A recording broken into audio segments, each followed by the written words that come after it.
Throughout the stronghold, I discovered evidence of my former nobility and my life as a Sarafan priest. This was the heritage so foully stolen from me when Cain raided my sacred crypt and defiled me.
From the influence of Mobius's cursed staff, I could feel the strength of the Soul Reaver slowly returning. If that orb was as debilitating to vampires as it was to the blade, it gave Mobius a powerful advantage over his enemies. I finally understood how Mobius's crusade could decimate the vampires so successfully. If he could immobilize his enemies, they were at his mercy. But why, I wondered? Would the staff have any effect on the Reaver?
As I neared the stronghold's inner sanctum, a strange sensation crept over me.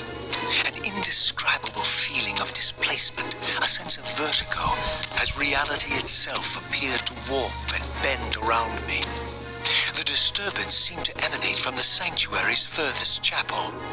As I cautiously approached, the sense of dislocation intensified with each step. So this was the tomb of the beloved King William the Just, beatified here as the martyr and catalyst of Mobius's crusade. I was reminded of Kane's journey as a fledgling vampire, how Mobius coerced him to travel back in history and assassinate William, thus igniting a genocidal hatred of vampires among the citizens of Nosgoth. And here I discovered the source of the displacement. The Soul Reaver itself, laid out like a holy relic, and broken, apparently in the battle between William and Kane.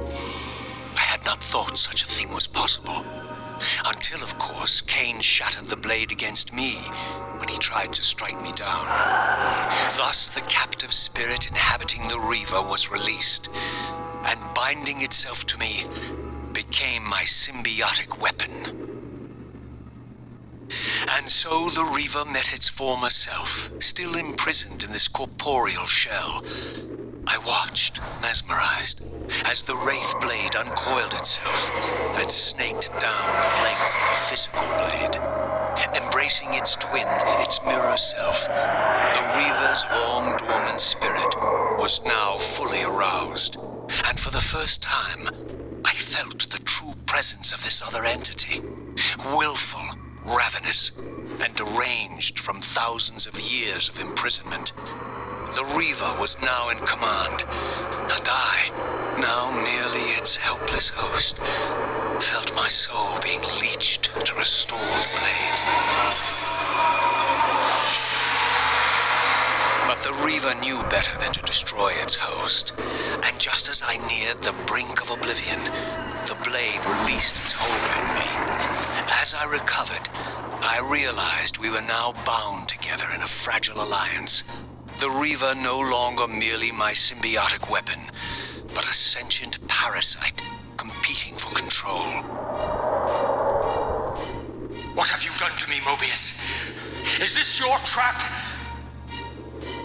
How mine? Don't forget it was Kane who led you here, not I. While you curse me, the only soul in Nosgoth ready to guide and assist you, Kane laughs at our folly and revels in your dismay. These blades, now coiled in sinister embrace, have inspired terror in the hearts of creatures far more durable than you, old man. Bound together as they are, I can only imagine what they could do to your soul's fragile shell. Raziel, I beg you to stay your hand. This was none of my doing. I have sought only to aid you in your righteous quest. Why, you're trembling, Mobius. Has your confidence abandoned you? You seem to have made a fatal error by leaving your precious staff behind. Is that where all your courage comes from? Listen to me, Raziel. You don't know what you're doing. I have taken an enormous risk by appearing here before you, so defenseless, yet eager to prove my good intentions. If there's anything left of the Seraphim in you, you won't do this. While you threaten me, your true enemy eludes you. Don't concern yourself with Kane, old man. He'll join you in hell soon enough. As you said, death comes for us all. Yes, the wheel of fate demands it. What did you say? The wheel of fate. The inexorable cycle of death and rebirth to which all men are compelled. We serve the same God, Raziel. To strike me down would be striking God's own attendant. And I don't believe even you would take that risk. I tire of your games, Mobius. Now that I know you fear me, I needn't concern myself with you. Kane is waiting for me. Go then, Raziel. Seek Kane out and destroy him in the name of the one God we both serve. You, who were once a Seraphim priest, murdered, profaned, destroyed, and reborn again from his mercy. You are now most powerfully equipped to be his agent, his instrument of restoration and retribution. My own vengeance is motivation enough.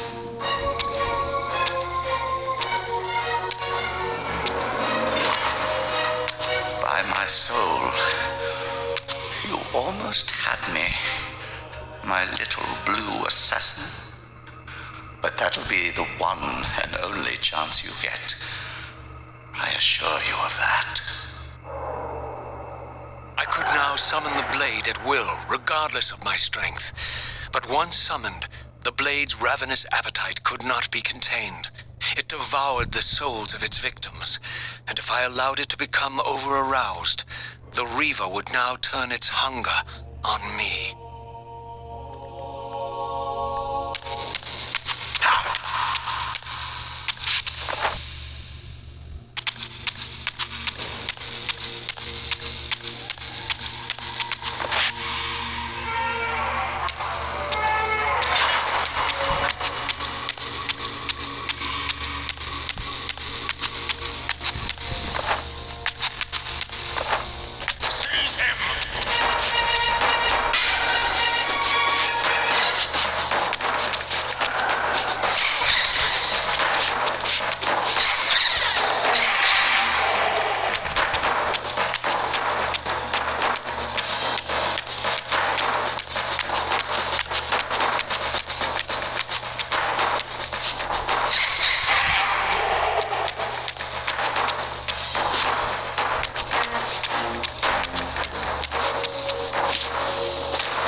So this was the legendary Janos Ordrin, reputed to have been the most ancient and diabolical vampire to have ever existed. According to folklore, he lived high in the cliffs of Nosgoth's northern mountains and preyed mercilessly on the defenseless villagers below. His reign of terror ended when the Sarafan finally hunted him down and tore his throbbing heart from his still-living body. This relic came to be known as the Heart of Darkness, and was supposedly imbued with the power to restore vampiric unlife. The Sarafan therefore guarded it carefully, lest the heart fall into the hands of their enemies. But I wondered, could Janos Ordrin truly have been as monstrous as depicted here? Or was this merely artistic license by the Sarafan, who sought to lionize themselves by demonizing their darkest enemy?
Strange how my history came full circle. This chapel, I realized, was a memorial to my former Sarafan brethren and myself. All of us martyred here, and then so cruelly profaned by Cain when he imposed his gift on our noble corpses. For the first time, I beheld the image of my Sarafan self, memorialized here among my fallen comrades. It tortured me to see how noble and pure I had been, and what a vile phantasm I had become. And a profound sense of injury, of loss and betrayal welled up in me, so overwhelming I could barely contain it. All I wanted at this moment was to find Cain and destroy him.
beheld Nosgoth in its former glory.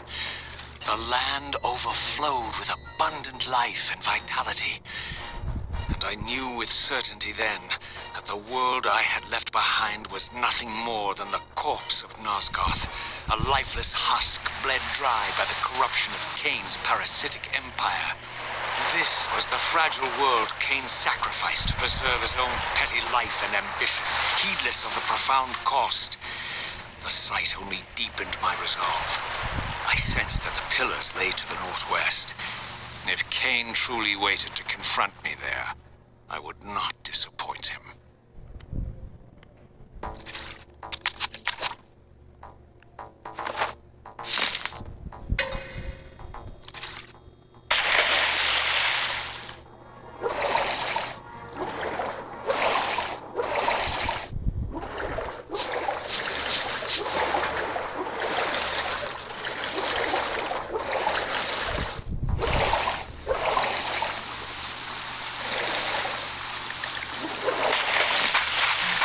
As I passed this arcane landmark, a wisp of the Reaver's energy was drawn into the ring, illuminating it.